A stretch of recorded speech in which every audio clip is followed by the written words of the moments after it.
state specific. You know, because I've made an effort to try to learn concerns of other areas that may not impact my district at all. Right. But I think it's important to note that we're not just elected to represent our respective districts. You know, the laws we pass affect everyone. Affect everyone. You know, last year a recall measure was proposed, and it was really, I think to me that was the most contentious debate last year in the Senate, with the Lieutenant Governor coming down, and some of the exchanges between him and President Jones were, I don't know what to call them, maybe less than cordial. But where do you stand on the recall measure, and why? Because it seems to be a very popular issue statewide. It is, but you know the reason it's popular is because there's some elected officials who are unpopular. Mm-hmm. I got to name any names. Just call this person Rod B. And you know, I think sometimes you know that the time when you have somebody as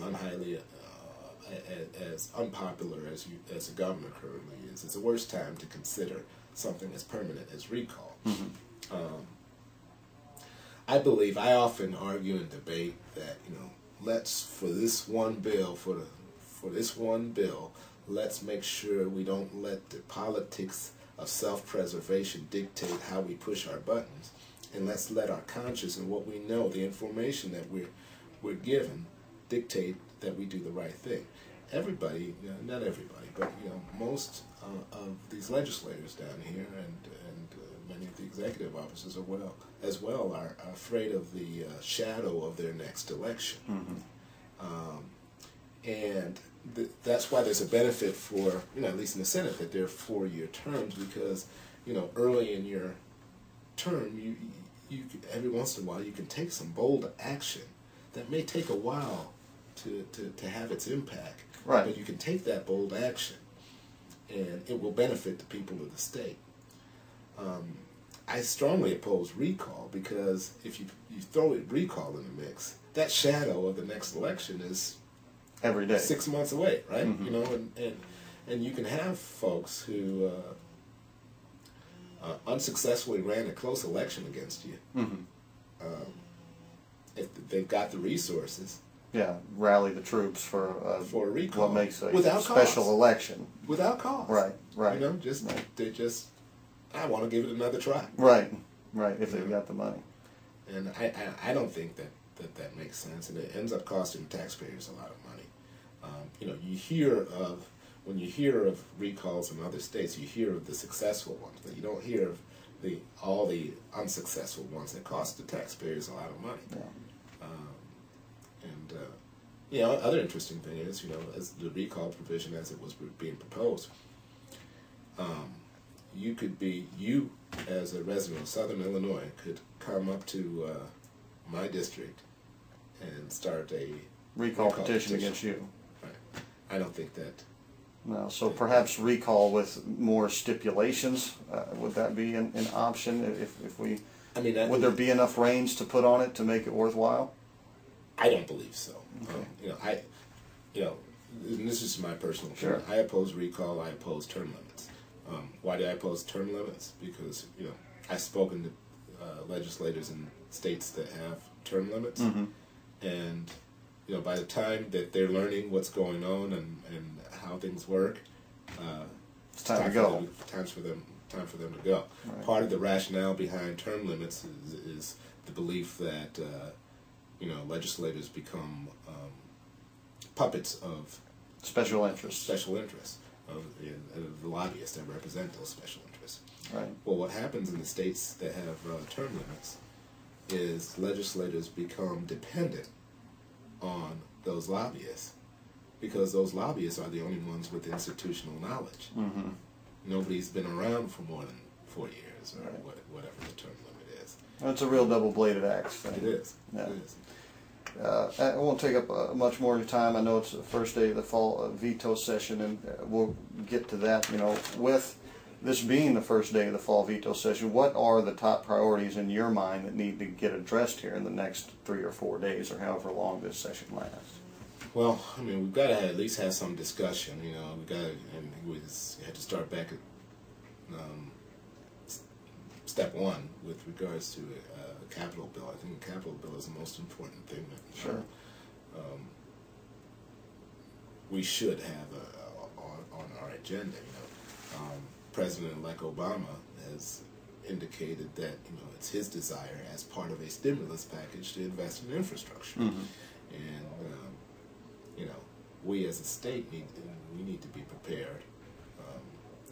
If we're not capitalizing off of federal transportation dollars from previous administration and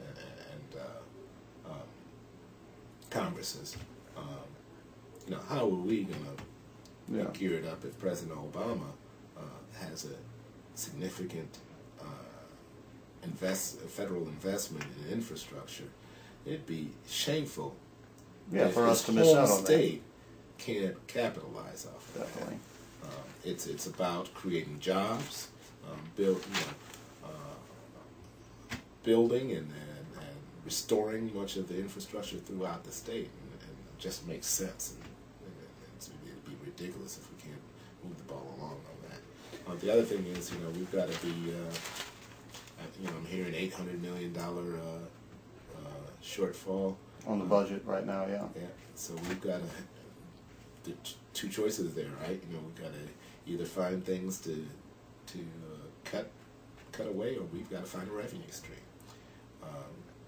The reality is, the state of Illinois, while there's always waste in government, you could always find some waste somewhere. We've got one of the leanest state governments in the country. Mm-hmm.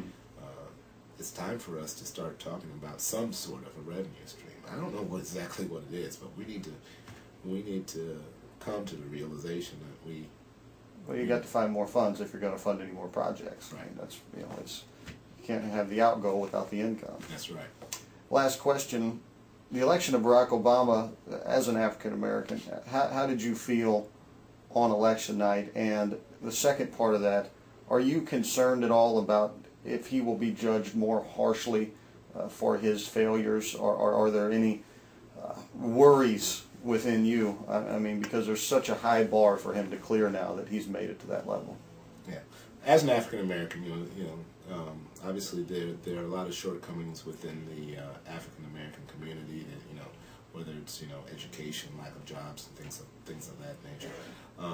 Going along with that, there's the real problem with young African American males, and they aspire, they look at TV and they aspire either to be a singer, a hip hop star, or basketball player, and so they're quicker to grab a ball than they are to grab a book. Mm-hmm. I think one of the most important things about the election of Barack Obama, seeing somebody in arguably the most powerful position in the world that looks like you, may direct you to grab a book instead of a ball.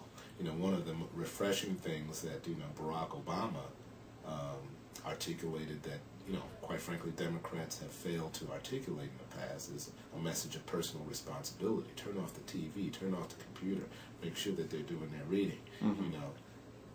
That's something that we were, as a party, as individual representatives of the party, were afraid to say for some reason. We were always talking about root causes and things of that nature. The root causes are there. Right. But at some point, my father always told me, you're going to have obstacles. Mm-hmm. You may have racism. You may have other obstacles.